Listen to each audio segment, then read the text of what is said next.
So let us begin with a short prayer. In the name of the Father, and of the Son, and of the Holy Spirit. A reading from the Gospel according to St. Luke, chapter 1, verses 1 to 4. Since many have undertaken to set down an orderly account of the events that have been fulfilled among us, just as they were handed on to us by those whom from the beginning were eyewitnesses and servants of the word, I too decided, after investigating everything carefully from the very first, to write an orderly account for you, most excellent Theophilus, so that you may know the truth concerning the things about which you have been instructed. Glory be to the Father, and to the Son, and to the Holy Spirit, as it was in the beginning, is now, and ever shall be, world without end. Amen. Good morning to you all.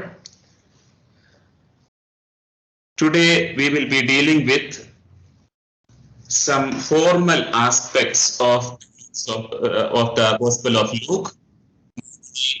The authorship, first the authorship. Except Justin and Sister Sonia, all can mute their microphone.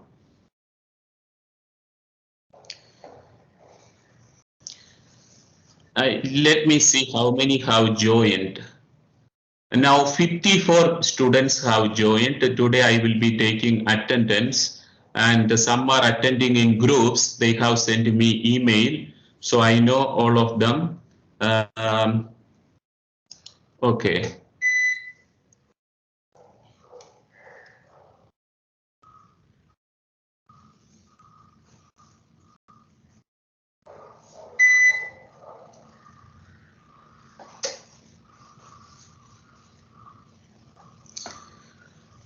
First of all, regarding the authorship. Authorship means who wrote the Gospel of St. Luke. Actually, all Gospels are anonymous. That means none of them give the author's name. The name does not appear in the narrative, in their narrative. Especially in Lucan narrative, you don't have the name of Luke, both in Luke and Acts.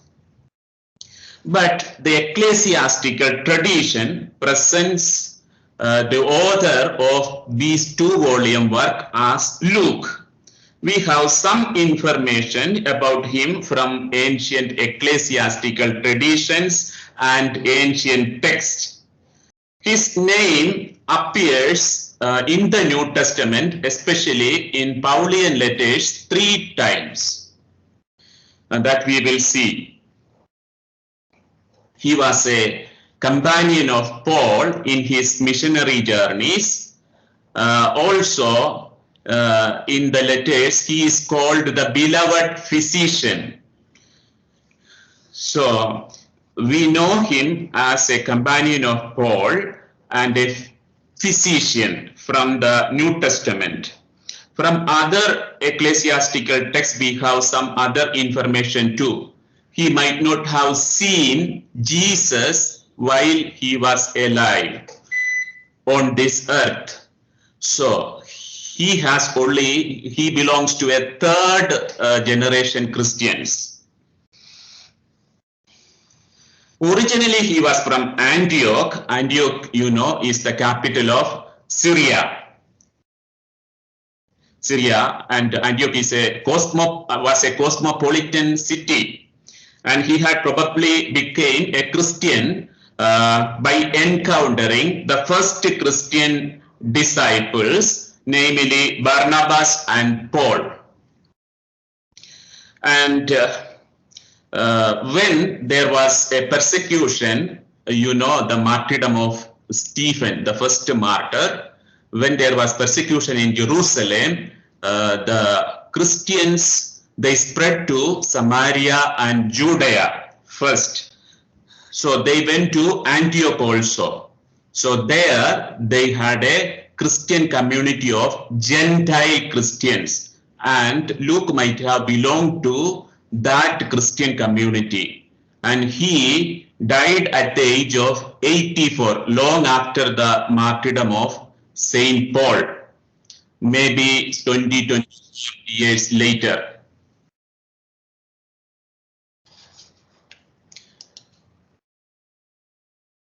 So it is better to know that all gospels are anonymous, and it is a problem to ascertain the authorship of any of the gospels.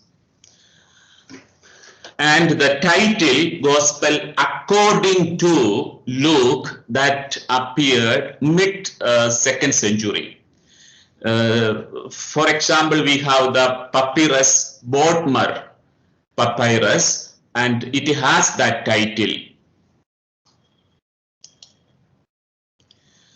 And from the internal as well as external evidence, we have some clues regarding the authorship. That is what we are going to discuss in detail. This is mainly from ancient texts like manuscripts, then also from the early church fathers. Testament, have three. Christian tradition has identified Luke described by Paul in his letters. For example, Philemon. Philemon has only one chapter. So Philemon verse 24 describes Luke as a fellow worker of Paul. And in the letter to Colossians, Paul mentions Luke as the beloved physician. And in the letter to Timothy, that is a pastoral letter, Paul mentions Luke as his sole companion. So these are the three titles we can give to Luke. He was a companion of Paul, he was a beloved physician, he was a fellow worker of Paul. And the oldest extant manuscript that depicts Luke as author dates between the 2nd and 3rd century, Common Era, 175 to 225. And that has got the title Evangelion Kathalukan. That means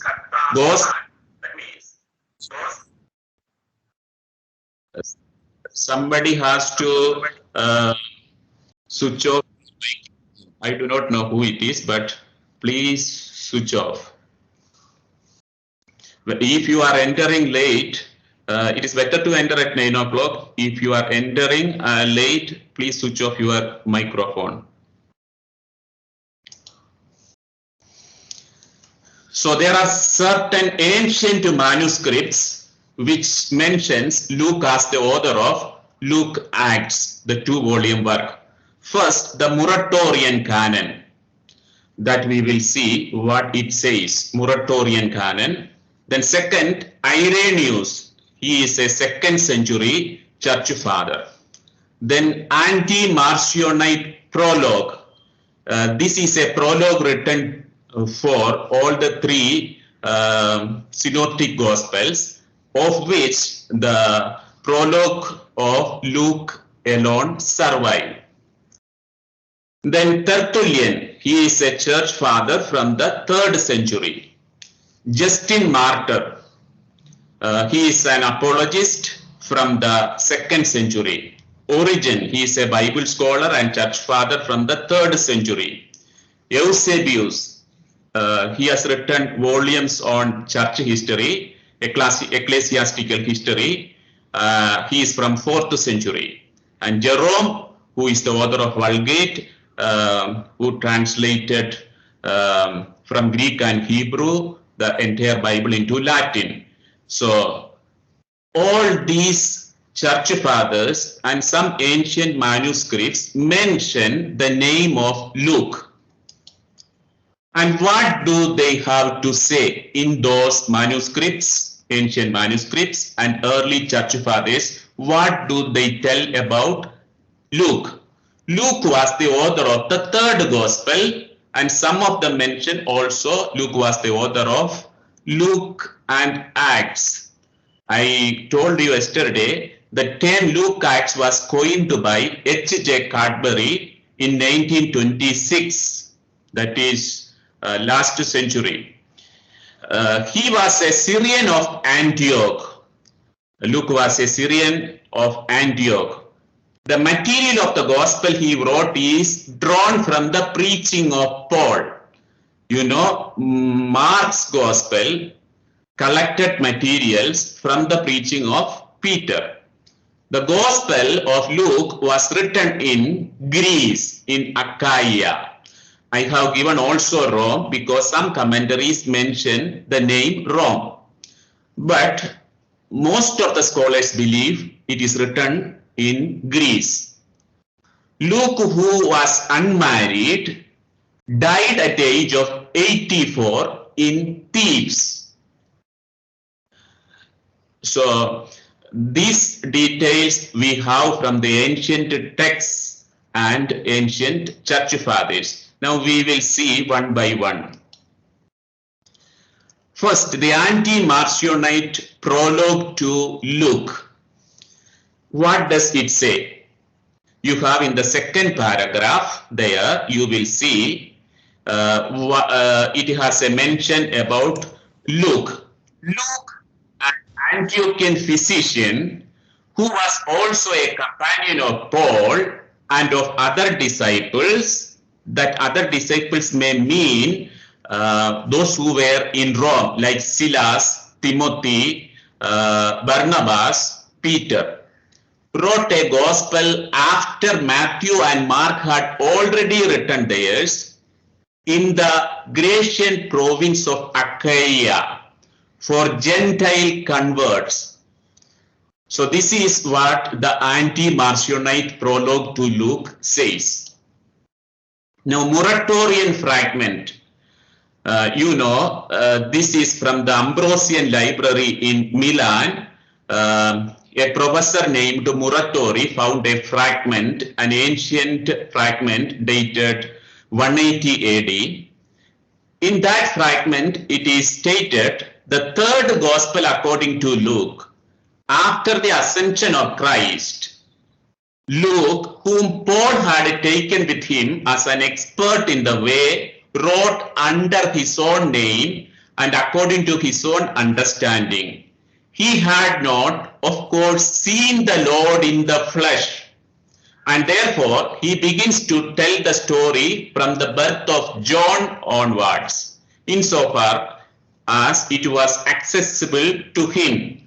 So this is what the Muratorian fragment says about the authorship of Luke Acts. Now we go to Irenaeus, the 2nd century church father.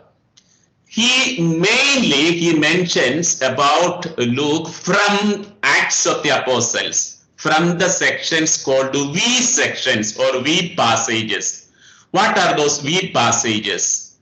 From chapter 16 onwards, if you read Acts of the Apostles, there is a mention of a first person plural, we.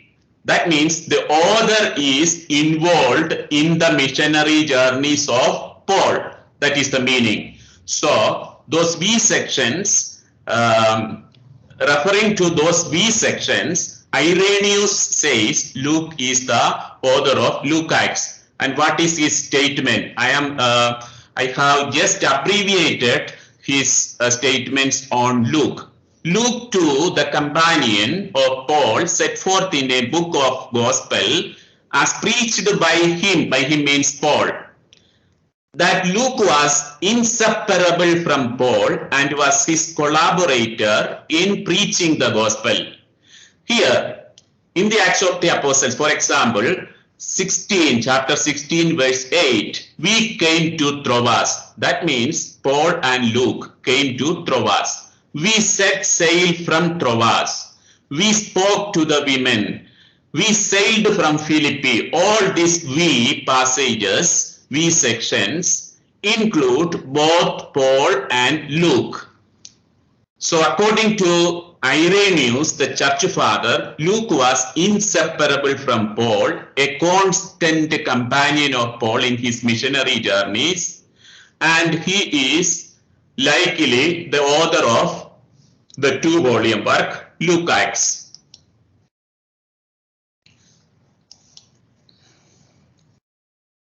So from all this, now we know the strongest candidate for the authorship of the Gospel of Luke is Luke himself. This is affirmed by the early church tradition of the patristic fathers and ancient texts. Also from the New Testament, we have 3 texts speaking of a certain person named Luke. So that much is enough about the authorship. So I will summarize the authorship.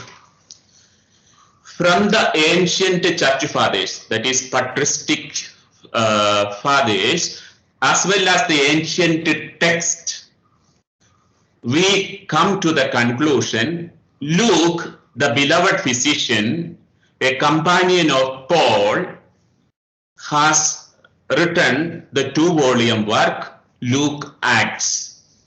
And he has not seen Jesus in flesh, but he has heard testimonies about Jesus from his disciples, especially from Paul's preaching.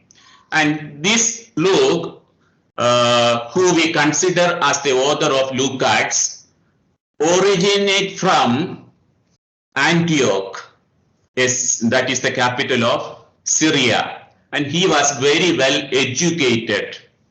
He was a physician, and that means he belonged to a wealthy family, rich family. And he was not married. He died at the age of 84. So this much we have from the ancient witnesses and ecclesiastical tradition about Luke. Now we come to the intended audience of Luke. Many things which I say will not be found in the notes. Whatever is found on the screen will be given to you at the evening. So in the evening, I will send all these files, PowerPoint files. Otherwise, whatever explanations I give, that will not be found in those notes. Now, the intended audience of Luke is a predominantly Greek-speaking Christians, Gentile Christians, predominantly Greek-speaking Gentile Christians. How do I come to that conclusion?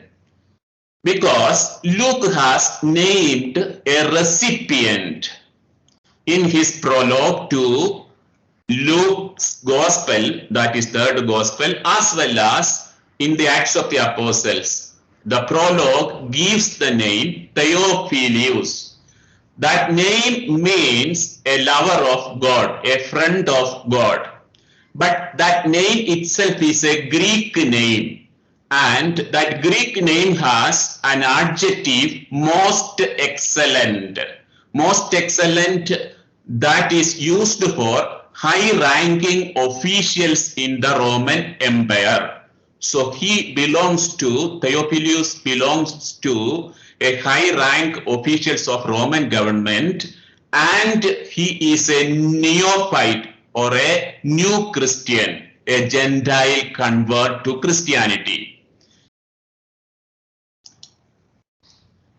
So the preface of Luke's Gospel is essential in determining the intended audience of Luke Acts.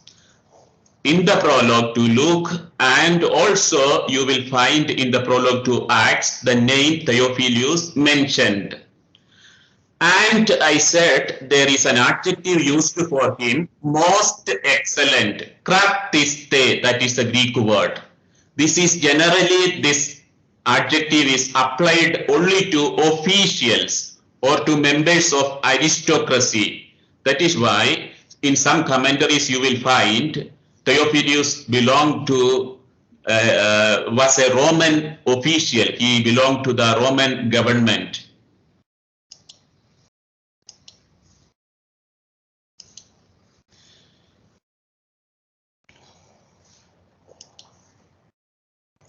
Now, you can consider Theophilus as a real person, real individual who contributed to the publishing of Luke's 2-volume work. That means he is the patron. He financially helped Luke to publish his 2-volume work.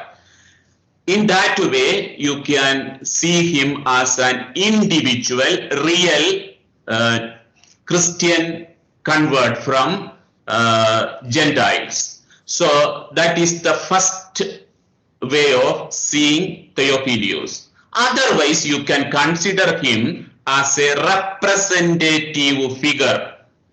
Representative figure in the sense, his name means lover of God.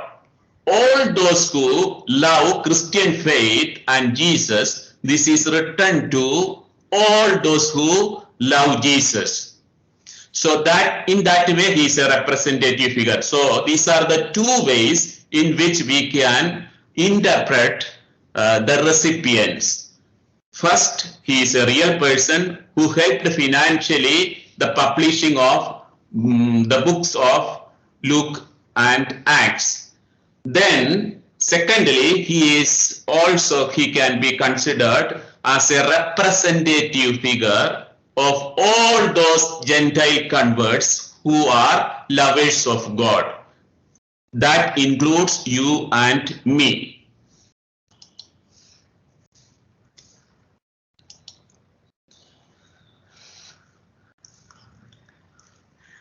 Why do I say this 2-volume work is written to a Gentile audience? Why?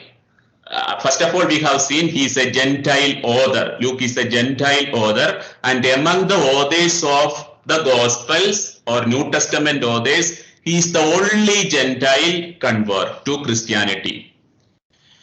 And from his work, we have some inferences that will indicate that he is writing to Greek Gentile audience, Greek-speaking Gentile audience. For example, the substitution of Greek names for Hebrew or Aramaic names. Several times you will find it in the book. For example, I will read some passages. You have it in 4:31, Luke 4:31. He went down to Capernaum, a city in Galilee. If he is writing to Jewish Christians in Palestine, he does not have to explain where is Capernaum, a city in Galilee, that he doesn't have to explain. For example, another example, 8:26. Then they arrived at the country of the Gerasenes, which is opposite Galilee. So he gives explanations to the cities in Palestine. That means his audience is not familiar with those places. And also another main evidence is Luke's genealogy that you will find in chapter 3. Luke traces his genealogy back to God and back to Adam, who is the father of all human race. Why? Because his concern is salvation for all humanity. While Matthew, in his genealogy, races it back to Abraham, the father of Jews, and David, the king of Jews. And Luke uses heavily the Septuagint translation, that is the Greek translation of the Old Testament, Septuagint. So he uses the Septuagint. So all these things especially points to the fact that he is writing to a Gentile audience. These are internal evidence. Then he omits certain passages from Mark's Gospel where the journey to Jerusalem, that all places that comes in those chapters, those chapters are from 9 to 19, in Luke. He omits certain places which Mark mentions in his journey to Jerusalem. Why? Because he has a special intention in forming this journey to Jerusalem. He is forming the future disciples. He is giving training for the future missionaries. So there is a special theological motive, journey to Jerusalem. Jerusalem is also a theological topos. Topos means place. Theological place in Luke's Gospel. So there is the journey motive as well as the Jerusalem motive in Luke's Gospel, and he omits certain places which Mark mentions in his Gospel, but he has used Markan material, Mark's Gospel, as a framework for his Gospel. Fitzmyer, J.A. Fitzmyer, he has a 2-volume commentary on the Gospel according to Luke, and these are very big commentaries, more than 1,000 pages each. We have it in the library, and if you have time, go through those books. And he has said, what has he said about the audience, the recipients of Luke's Gospel? The readers envisaged by Luke were not Gentile Christians in a predominantly Jewish setting. They were rather Gentile Christians in a predominantly Gentile cultural setting. There may have been some Jews and some Jewish Christians among them, but the audience envisaged by Luke in his writing of Luke Acts is one that is predominantly Gentile Christian, and Theophilus is one of them. So that is the conclusion regarding the audience. So in summary, to whom is Luke writing? To a predominantly Gentile Christian audience in a Gentile setting, and that is represented by the name Theophilus. Now, date and place of composition of Luke.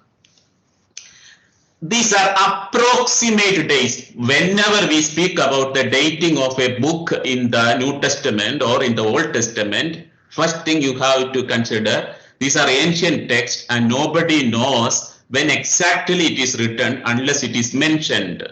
So we have come to the conclusion that Luke has written his book in between 80 and 90 AD from certain other possible factors. Here, 2 factors are considered. First, Luke has used Mark as a source of his Gospel.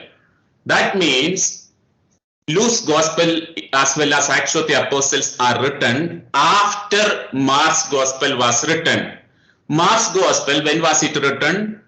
65 to 70 AD, some say it is 63 to 73, but 65 to 70 AD.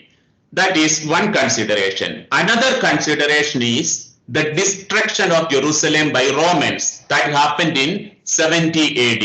So, also, he is writing after Paul's imprisonment in Rome that happened 58 and 59, and he survived some more years. In 67 he was decapitated, beheaded by Emperor Nero. So after that Luke is writing. So this is maybe after 20 years or 10 years. That is why we are giving an approximate dating of 80 to 90 AD for Luke's Gospel. Now, place of composition. Where was Luke's Gospel written? In different commentaries, you will find different places like Achaia, Caesarea, Alexandria, Rome. But majority of Catholic commentaries will give you the place as Greece, Achaia. So that is regarding the place of his composition. Now the structure of Luke's Gospel. This is very important, and you can look at the screen, and I have given the structure of both Luke and Acts together because it is a single unified narrative. And how this structure, this is very easy to understand this structure. If you know, Luke 1:1-4 is a prologue, one single sentence in Greek, that is prologue. Then he gives an introduction to both volumes, Luke and Acts, in 4 chapters. That is 1:5-4:13. So you have here, you will have infancy narrative of Jesus, that is first chapter and second chapter. You have the infancy narrative. But only Luke mentions the boyhood days of Jesus, finding of Jesus in the temple at the age of 12. No other gospel has any mention about the boyhood days of Jesus. And chapter 3 to chapter 4:13, there is the preparation for the ministry of Jesus. Jesus' ministry is prepared by the preaching of John the Baptist, then Jesus' baptism, Jesus' genealogy, and temptation. So this is the introduction to both Luke and Acts. 1:5-4:13. 1:5-2:52 is infancy narrative. 3:1-4:13, preparation for the public ministry of Jesus. And in this preparation, we have the ministry of John the Baptist, his preaching ministry, followed by baptism of Jesus, which is also followed by genealogy and temptation of Jesus. We will see elaborately all these passages, so that we will see later. Then begins the Galilean, the public ministry of Jesus, with the Nazareth manifesto in the synagogue of Nazareth. In chapter 4, verse 14, Galilean ministry begins, and it ends with 9:50, chapter 9, verse 50. Now I will give something which is not given in this slide, but it is important. Luke has depended on the book of Isaiah. Isaiah has universalism, that is a special motif in Deutero-Isaiah. And what Luke has taken from the book of Isaiah, at the beginning of Galilean ministry, he introduces Jesus with an Isaianic quotation that is important. That is found in chapter 4, verses 18 and 19. This is very familiar passage to you, and I will read it for you. Chapter 4, 18 and 19. The Spirit of the Lord is upon me, because he has anointed me to bring good news to the poor. He has sent me to proclaim release to the captives and recovery of the sight to the blind, to let the oppressed go free, to proclaim the year of Lord's favor. And this quotation is taken from Isaiah chapter 61, 1 and 2, also from Isaiah chapter 58, 1 verse 6, 58, 6. So this is an Isaianic quotation which introduces Jesus' Galilean ministry. So, at the beginning of Jesus' public ministry and at the beginning of Jesus' passion narrative, as well as at the beginning of his, there are three Isaianic quotations. At the beginning of the preparation for Jesus' public ministry, there is another quotation. So that you will find in chapter 3, verse 4 and 5 and 6. 4, 5 and 6. I will read that also. Chapter 3, verse 4, 5, 6. As it is written in the book of the words of the prophet Isaiah, the voice of one crying out in the wilderness, prepare the way of the Lord, make his path straight, every valley shall be filled, and every mountain and hill shall be made low, and the crooked shall be made straight, and the rough ways made smooth, and all flesh shall see the salvation of God. This is a quotation taken from Isaiah chapter 40.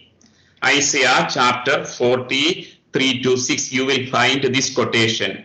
So, at the beginning of the preparation for Jesus' public ministry and at the beginning of Jesus' Galilean ministry, that means in chapter 4, and at the beginning of Jesus' passion narrative, that is 22, chapter 22, take chapter 22, verse 37. Chapter 22, verse 37. I will read it for you.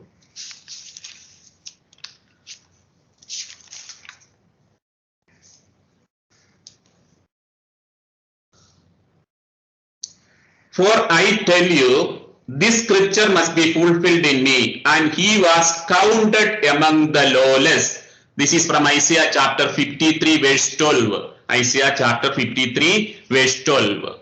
Why have I said Luke has depended on Isaiah?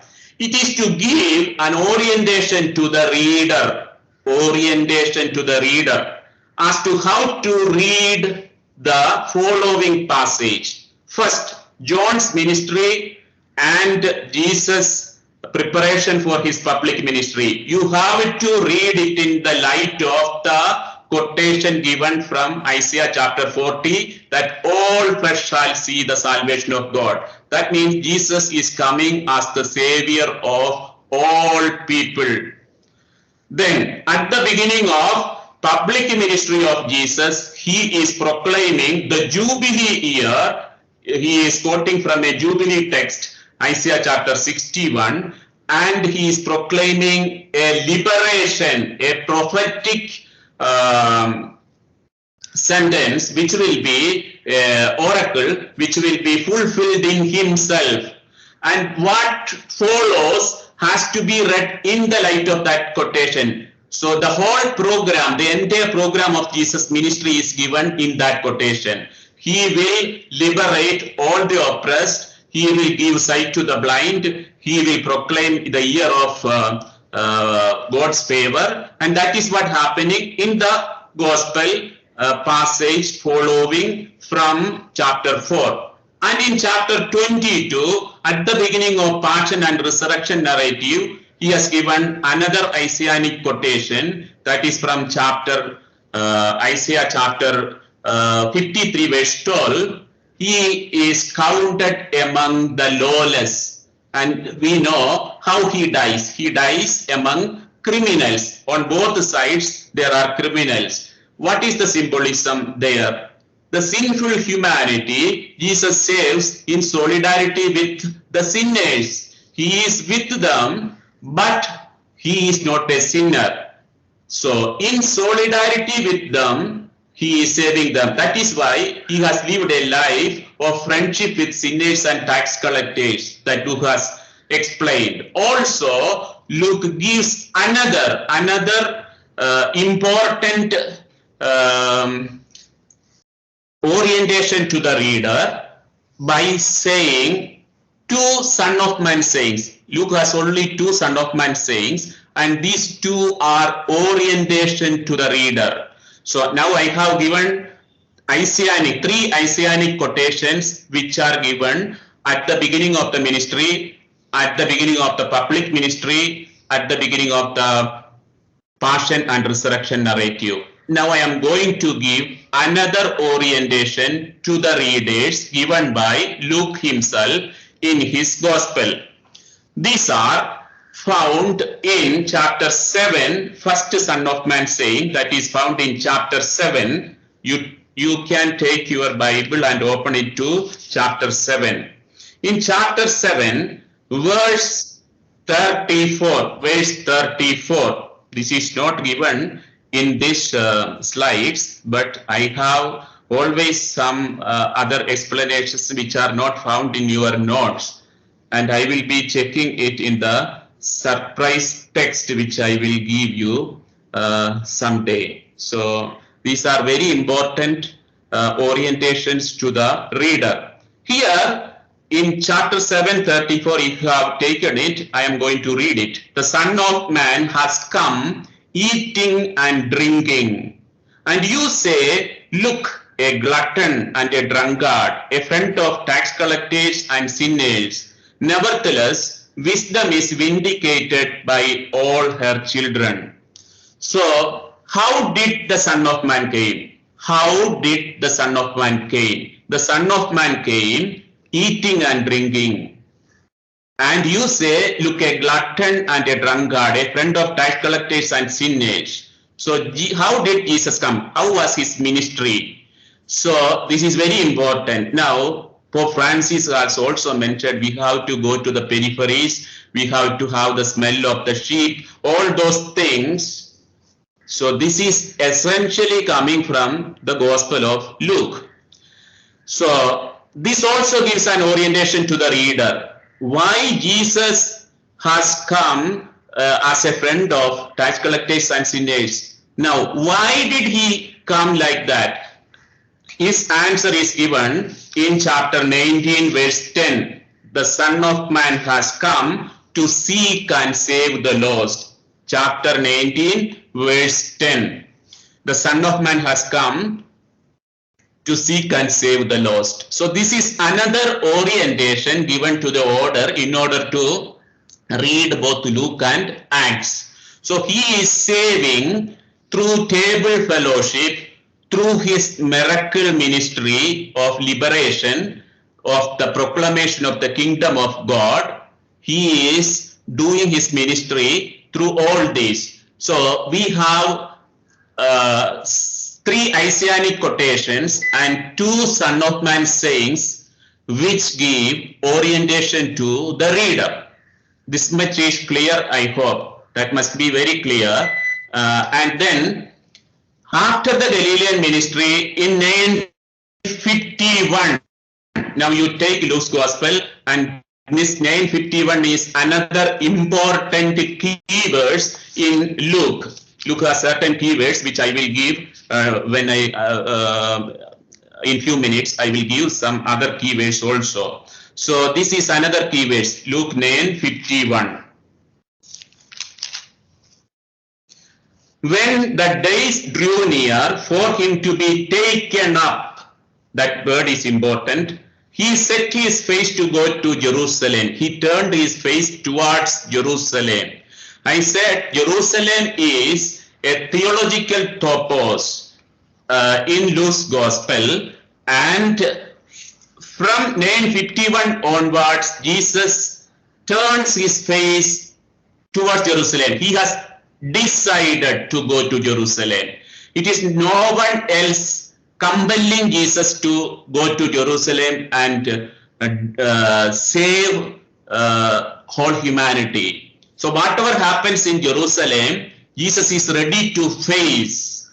That is what 9:51. It is an affirmation from Jesus, from the author of Luke, and he is saying what is going to take place in Jerusalem. He will be taken up in Jerusalem. So it means in Jerusalem he will be crucified, he will die, he will rise, and he will ascend to heaven, and he will send Holy Spirit. The whole Christ event is going to take place in Jerusalem and in Jerusalem only. Jerusalem is the center place in Luke's Gospel.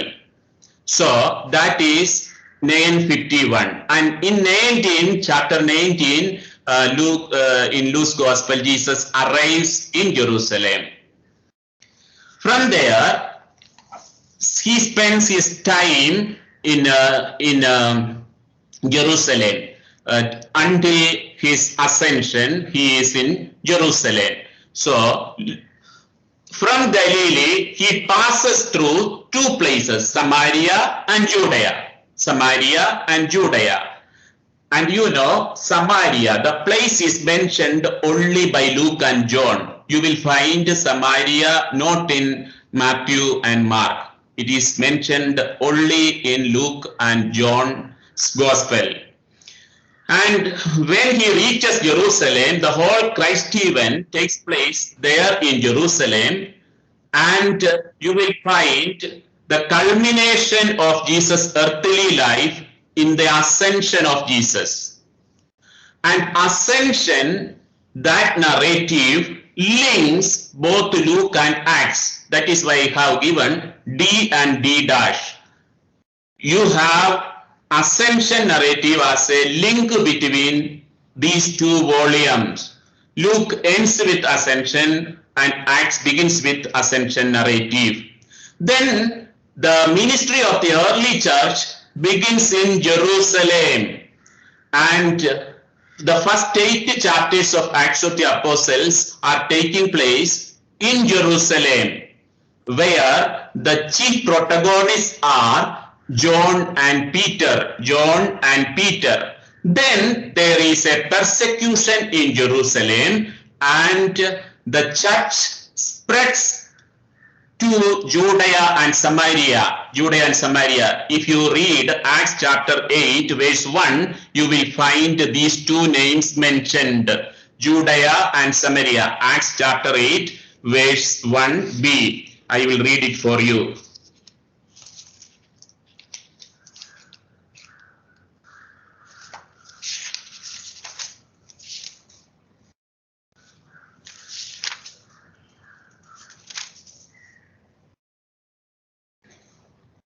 That day, a severe persecution began against the church in Jerusalem, and all except the apostles were scattered throughout the countryside of Judea and Samaria.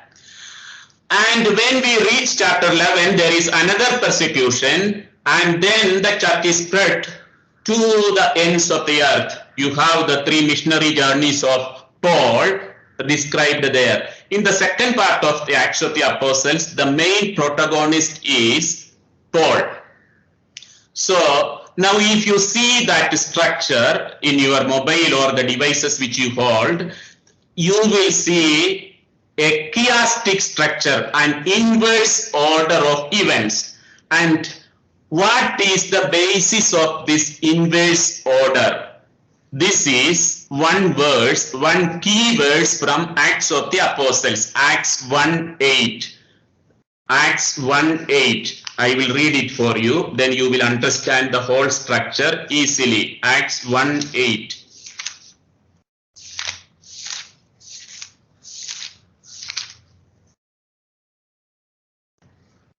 But you will receive power when the Holy Spirit has come upon you, and you will be my witnesses in Jerusalem, in all Judea and Samaria, and to the ends of the earth.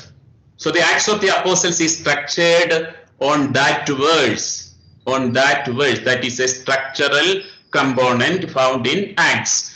And the reverse order is found where? In Luke's Gospel. You just see it is Jerusalem and Samaria, Judea, and to the ends of the earth, Galilee. Galilee is where the Gentile nations are staying, that is Galilee. Now you can go through the explanation of this structure, which I have given in the notes, but I have explained it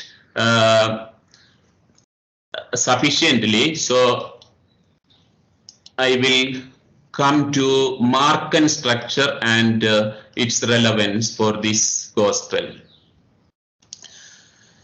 Now, Luke has used Markan Gospel of Mark as a framework for structuring his gospel, not the Acts of the Apostle, structuring his gospel. But what he has done, Gospel of Luke does not incorporate any material from chapter 6:45 to chapter 8:26. Now you take your Bible and see whether there are parallels given above those passages. Chapter 6 verse 45 in Mark's Gospel. Take Mark's Gospel, chapter 6:45 till chapter 8:26. Also, Luke has not incorporated any material from chapter 9, Mark chapter 9, 41 to chapter 10, 12. So, the first one is the great omission in Luke. Great omission in Luke, that is Mark chapter 6, 45 to 8:26. Great omission. Luke has completely omitted those passages of Mark from his gospel. Little omission, Mark 9:41 to chapter 10:12. Otherwise, you will see word by word certain passages in Luke's gospel exactly taken from Mark's gospel. That is why Mark has used it as a framework, we say. And another thing, Luke has inserted certain material which is not found in Mark's gospel. There is a great insertion. Now you know which is the great insertion. The travel narrative, which contains 10 chapters. The travel narrative, Jesus' journey to Jerusalem, that is the great insertion which Luke has made. And a small insertion, that is 2 chapters, chapter 6:20 to 8:3. This you will not find in Mark's gospel. So these are the great omission, the little omission, the great insertion and the small insertion. Now, where do we find Lucan special material in Luke's gospel? Lucan special material is found mostly in infancy narrative, that is chapter 1 and 2, in the travel narrative, chapters 9 to 19, and the resurrection narrative, chapter 24. In these places, Luke has used his own sources. That is what you mean by L, Lucan special material. Also, Luke has used Q, that is found both in Matthew and Luke, quelle, yesterday I explained it, quelle, which means source. Those passages which are found both in Matthew and Luke and not in Mark, that is Q. And Luke has used Mark's gospel as his source. Now I have given you so many things about Luke's gospel information, and you will have to know it in order to study the gospel of Luke. Now we go straight to the prologue. Then I will give you some literary features of Luke's gospel. The prologue of Luke's gospel. Take chapter 1, 1 to 4. If Sister Sonia has a microphone, she can read it.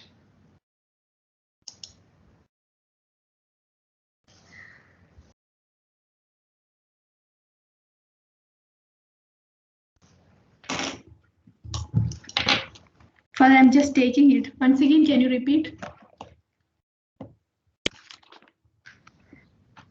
Luke chapter 1, 1 to 4.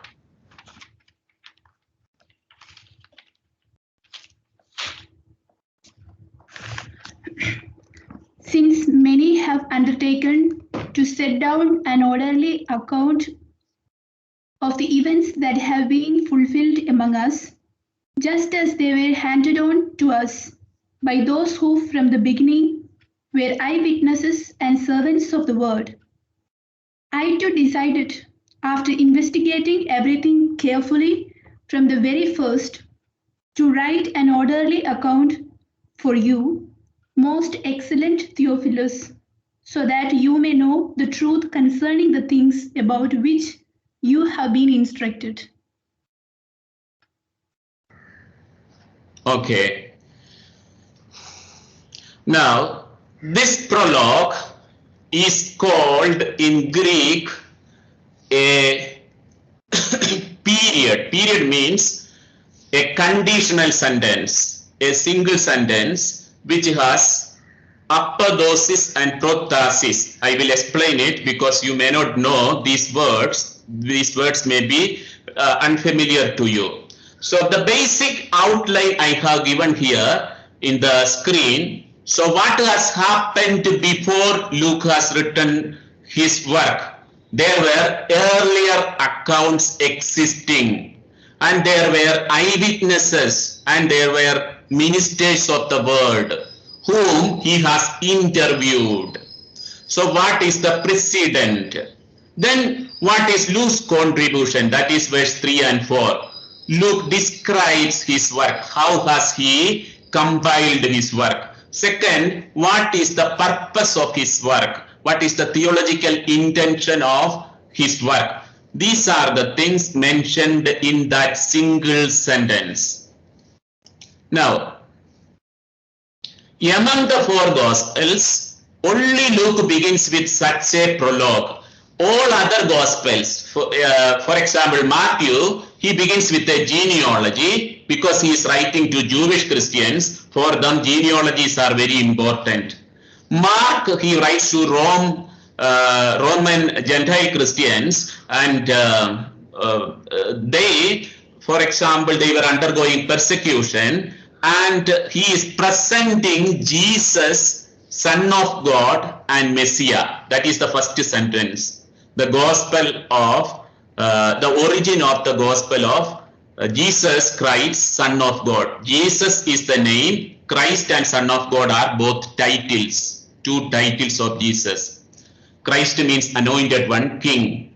Son of God is another title, his divine sonship.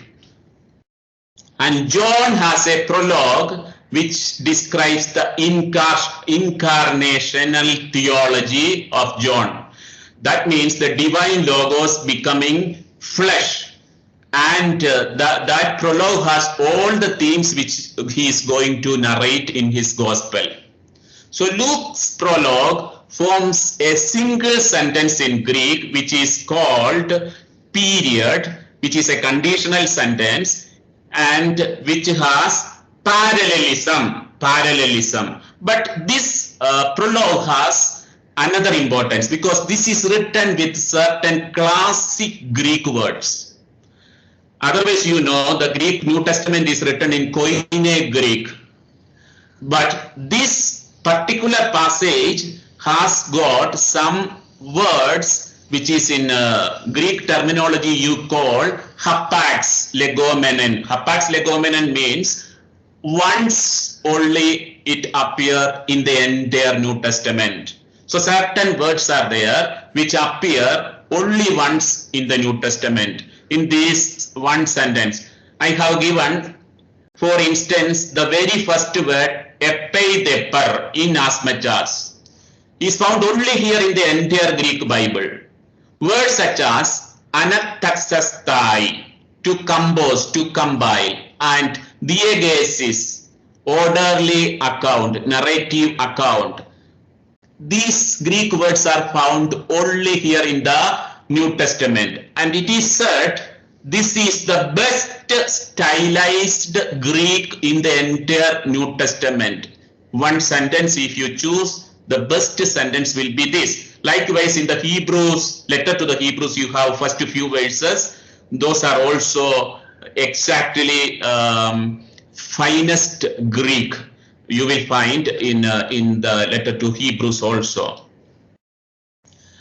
Now, this has got a structure. This single sentence has got a structure. The structure of Luke 1:1-4 reflects balanced Greek periodic style with a protasis and an apodosis. Now you think about an if clause. a conditional clause. If you study well, you will score well. If you study well, you will score well. So that is a conditional sentence. So here also, this sentence is formulated as a conditional sentence. Both the protasis and apodosis contain three matching phrases, and when you read it in Greek, you will understand it better because there are parallel sentences given in this first verse, and it is only one sentence I said. Now I will explain how the parallelism is found in this first sentence. Protasis, verses 1 and 2. You have inasmuch as many have undertaken. Parallel to that, in apodosis, you will see it seemed good to us also. So many have undertaken, seems good to us. There is a parallelism, many and us. Now second, to compile a narrative of the things, to compile. Second, to write an orderly account. To compile a narrative, to compile an orderly account. That is second parallelism. Third, just as they were delivered to us. So, in order that you may also know the truth. So, these are three parallel statements in conditional form, in short. And this prologue gives us certain things about the entire book. Who are the readers? What are the sources? What is the methodology used by Luke? What is the content of the book? And what is the purpose of the book? All these are mentioned in that one single verse. You might not have thought about this when you read easily that passage. But these all things are contained in that small periodic sentence. So who are the readers? I have already explained the recipients, the intended audience, that is Theophilus, a representative figure of all Gentile converts to Christianity. That is the readers. Now we go to sources. Now, I have already explained also sources, but from this prologue, what is the source? Luke seems to imply that he was a third generation Christian. Why? Because he takes a distance from the events. Events means Christ event. And the eyewitnesses. Eyewitnesses means eyewitnesses to Christ event. And servants of the word. Ministers of the word. Ministers of the word. So, he may be a third generation Christian, and he has interviewed these eyewitnesses and servants of the word. That means oral tradition. Now, among the many sources Luke mentions, we should surely include Mark. Many others have compiled, written many books. One among them is Mark. Another source may be Q. And what Luke added is designated by L. So most scholars, if you have studied synoptic question and the possible solutions, you have come to know modified two-source theory. Modified two-source theory means, I will explain it in the case of Luke. Luke has used Mark and Q, two sources, and he has modified it by L, his special source. That is modified two-source theory. The other modification is done by Matthew, that is Matthean special material, which is abbreviated with capital M. What is the content? In the prologue, he says, those events which have been fulfilled, the Christ event fulfilled among us, that is the content of the gospel. So, events means the, Acts of the Apostles, that uses exactly this terminology, pragmatoi, praxis, that is Acts of the Apostles, Greek word. Pragmatoi means events, the happenings. This is the happenings of Jesus' life.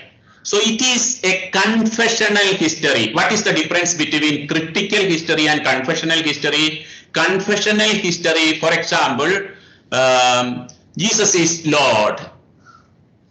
By encountering Jesus, the Samaritan woman gradually recognizes that he is Messiah. That is a confessional history. Confessional history, her faith proclamation by encountering Jesus.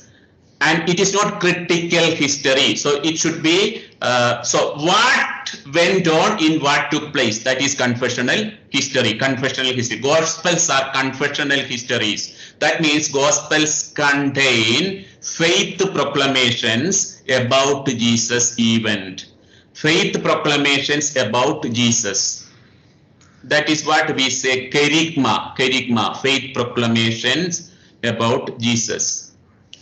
Now Luke also mentions the methodology and purpose of his work. What is his methodology? A two-stage methodology. Two-stage. One, investigation, first stage. Second stage, writing. How do he investigate? For his investigation, he gives three qualities: completeness, accuracy, thoroughness. How does he establish in that sentence? After investigating everything, that means completeness, carefully, accuracy, from the beginning, thoroughness. So he claims three qualities for his research, namely completeness, accuracy, and thoroughness.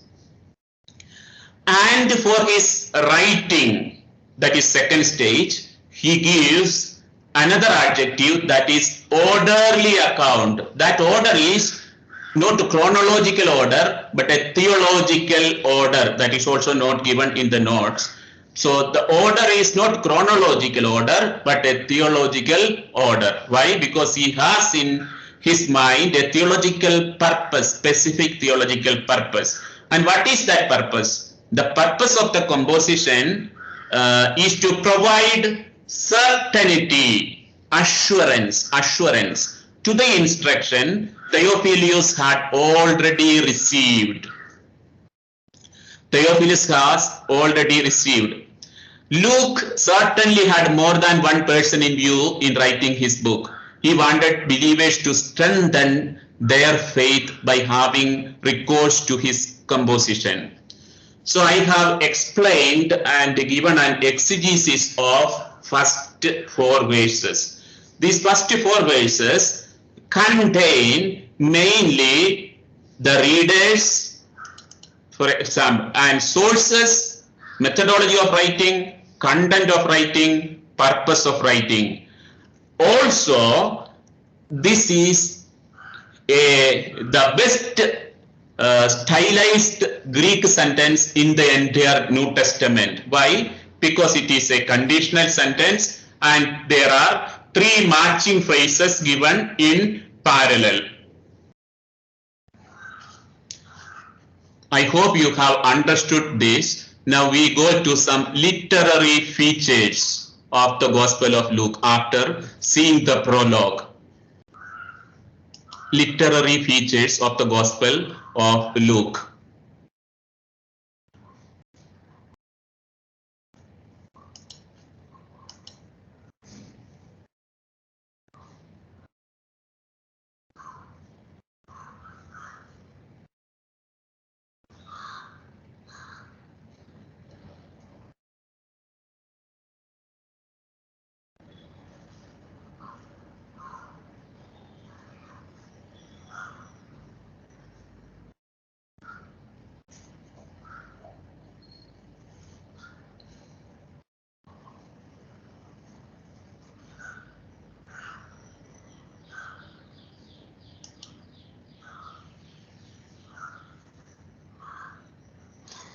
First of all, with regard to the literary form of the third gospel, there are three views regarding the literary form of the third gospel. First, the literary form is gospel, and the first written form of that literary form is Markan gospel, Gospel of Mark. That is the earliest occurrence of this literary form. So gospel, yesterday I have explained what is a gospel, and gospel as a genre, literary form. Gospel as history, gospel as narrative, all those things yesterday I have mentioned. So I don't go to the details. Second approach is that it is belonging to the Hellenistic biography or Hellenistic historiography. History plus biography is historiography. So you have from the first century, we have many such historiographies existing today also. So this belongs to that literary form. These are different views regarding the literary form of Luke's Gospel. So first to view, it is a gospel. It belongs to the literary form of Hellenistic historiography or biography. The third view is that Luke's Gospel belongs to the literary form of Jewish sacred writing, that is Old Testament, Jewish sacred writing. That means it is patterned after Old Testament, that is the meaning. And that has got various nuances, so I will explain that. For example, one Lucan scholar named Mosner, his books are available in our library, contends that Luke's story follows the pattern established by Deuteronomistic history.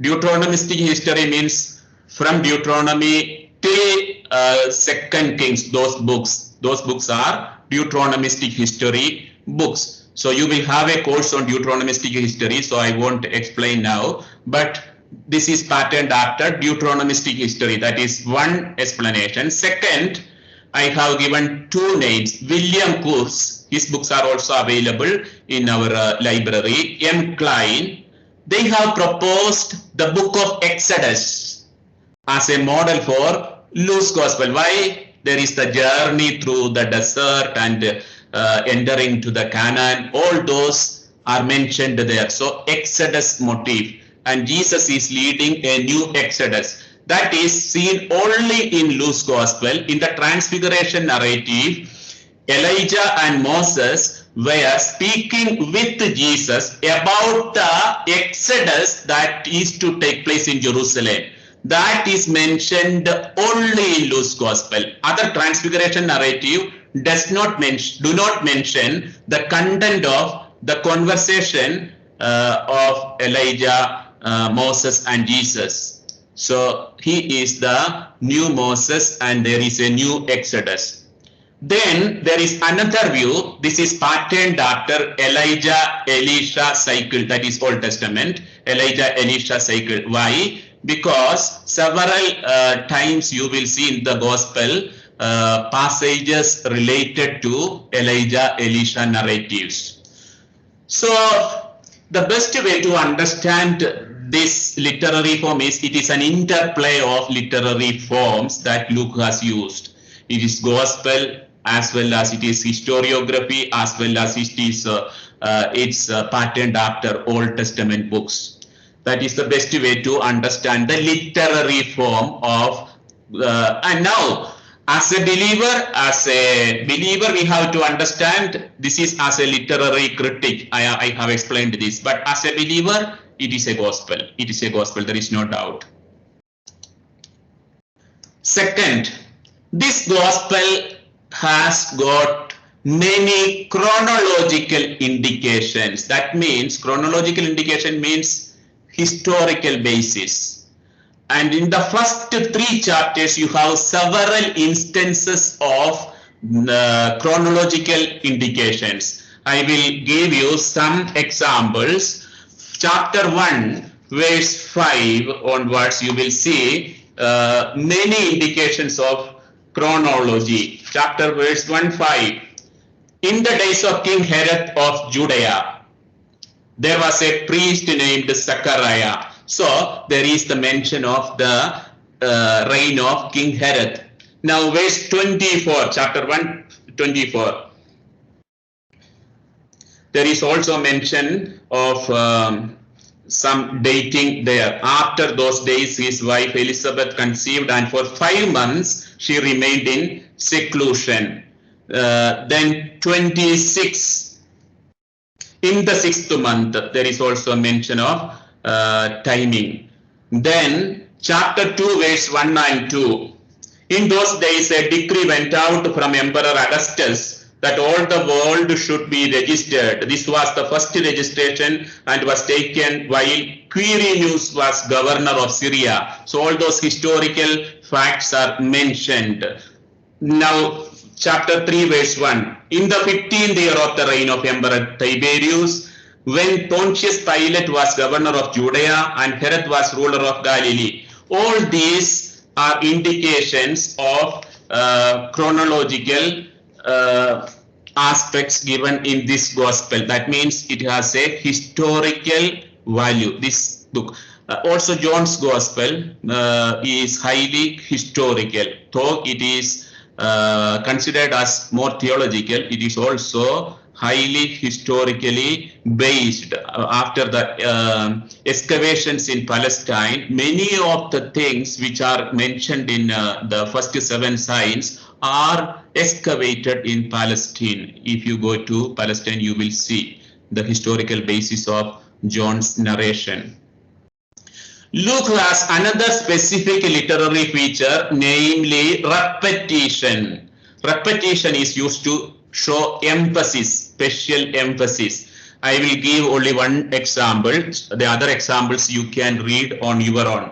8:16 and 11:33 are parallel. In both places, you will see the same mention. For example, another in Mark's gospel, there is repetition of the miracle of multiplication of bread. And in Matthew's gospel, there are 2 times the blind men are cured by Jesus. So there are repetitions. Also, there is repetition of the keyword righteousness in Matthew's gospel. So this is to show emphasis. Likewise, in Luke's gospel, 8:16 is parallel to 11:33. First, I will read 8:16. Luke chapter 8, verse 16. No one, after lighting a lamp, hides it under a jar. The same thing you will find in 11:33.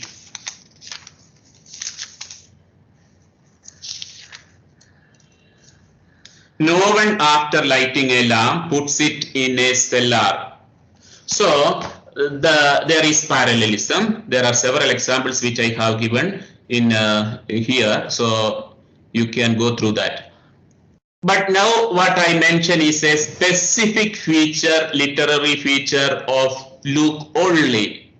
That is, Luke has a special liking for presenting contrasting personalities or characters in pair. Whenever he mentions a man, he will mention a woman. Like that, contrasting characters or contrasting pairs. This is a special Lucan literary feature. I have given several examples here, and you are familiar with the Lucan Gospel, so I will just go through that. The elderly Zechariah, who refuses to believe, so he is a man, he refuses to believe. And the young Mary, who really Zechariah is a priest, and young Mary, who belongs to Anavim, the poor of the Lord, and she is ready to believe. Now, John is the precursor of Jesus, and Jesus is the Messiah. There is a parallelism between John and Jesus in the infancy narrative. Then, blessed poor and cursed rich. Younger and elder son, there is a parallelism and contrast. The Pharisee and publican, the rich man and the poor Lazarus. Also the priest and the Levite.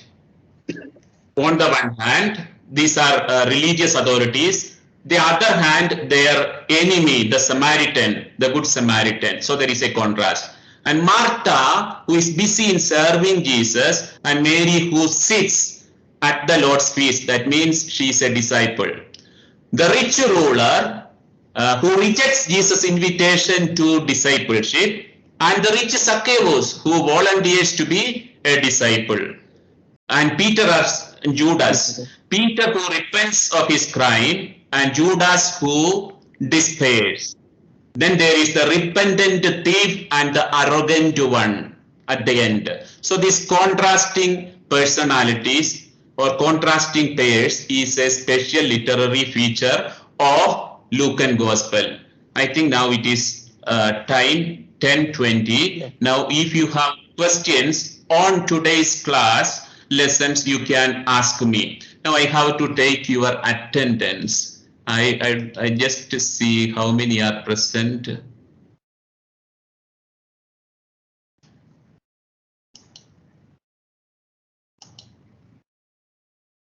I see 68, 69, 70, 71, 72, 73 are present. Some are in group, I hope. Thank you. If you have questions now, you can ask me.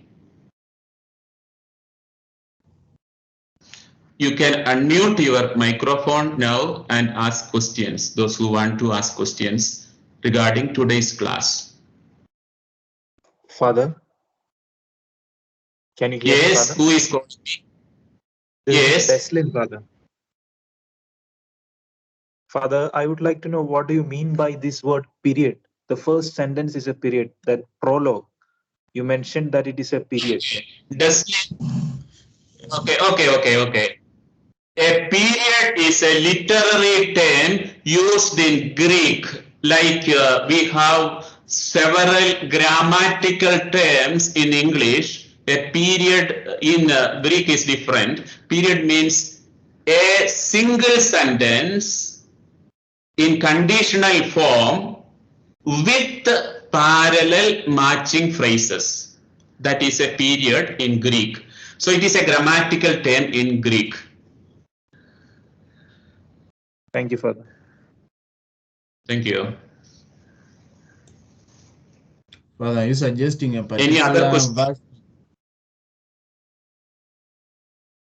Excuse me, Father. Okay, you can. Who is calling me? Simeon? Okay. Yes, I'm asking, are you suggesting a particular version of the Bible to be used in our discourse, or just any version will be okay? Your voice is not clear. Now, let I'm me. asking. Yeah. I'm asking if you are suggesting a particular version of the Bible to be used in our discourse, or any would be okay.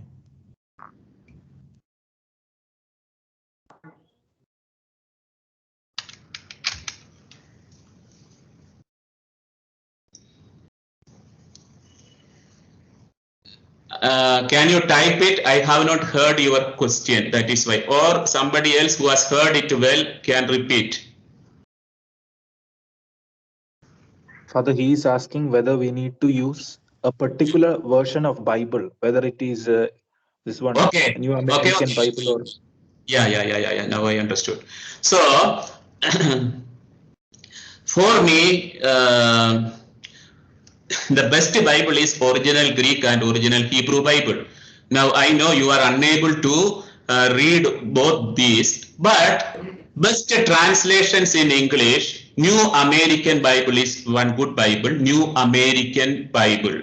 Then RSV Bible or NRSV, RSV or NRSV. Then thirdly, Jerusalem Bible, New Jerusalem Bible, that is also a good version. These are the three Bible versions which I would suggest.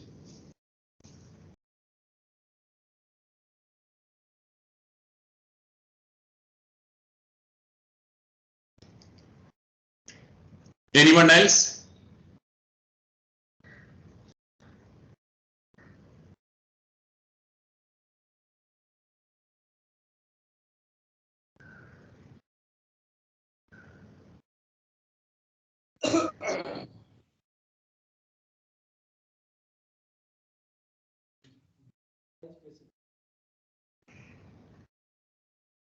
Okay, then we will stop with a small prayer. Glory be to the Father, and to the Son, and to the Holy Spirit.